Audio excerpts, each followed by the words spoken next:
नमस्कार, स्वागत है एक बार फिर से चुनावी समर में। हम लेकर आए हैं आपके लिए बीएसपी फैमिली के कुछ और। मध्य प्रदेश विधानसभा उपचुनाव करेगी शिवराज के किस्मत का फैसला। ऐसे में मायावती ने राज्य में चुनाव लड़ने की घोषणा कर एक तरह से शिवराज के भविष्य को अपनी मुट्ठी में बंद कर लिया। इसकी वजह यह है कि जिन सीटों पर उपचुनाव होने जा रहे हैं उनमें से ज़्यादातर सीटों पर बसपा काफ़ी मजबूत है। यानी कि मायावती ने उपचुनाव लड़ने की घोषणा से यह उपचुनाव काफ़ी दिलचस्प हो गया है। वैसे इस उपचुनाव में कांग्रेस और भाजपा में बसपा की वजह से डर का माहौल है। दरअसल इसकी वजह यह है कि कांग्रेस तो पहले से ही राज्य में मुश्किल में है, क्योंकि उसके अपने सहयोगी सिंधिया कई विधायकों के साथ भाजपा में शामिल हो गए।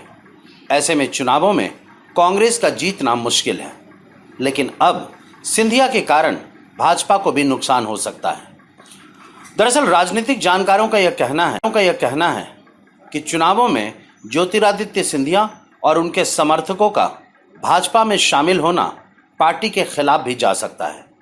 उन्होंने कहा कि सिंधिया समर्थक भाजपा को वोट देने के लिए राजी होंगे या नहीं, इस पर संशय है और इसका लाभ बसपा को मिल सकता है।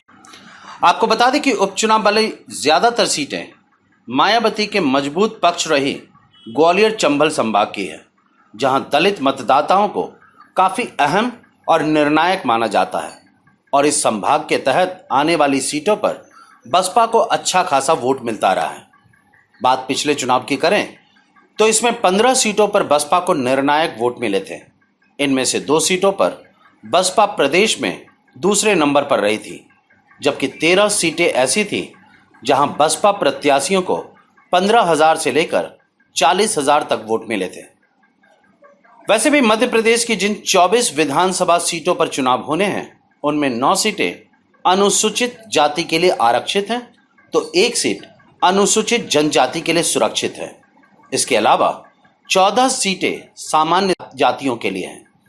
इन सीटों पर करीब 20% दलित मतदाता हैं।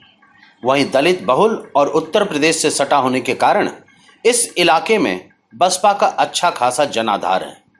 इसके साथ ही मध्य प्रदेश में इस वक्त भाजपा और कांग्रेस विरोधी हवा बह रही है।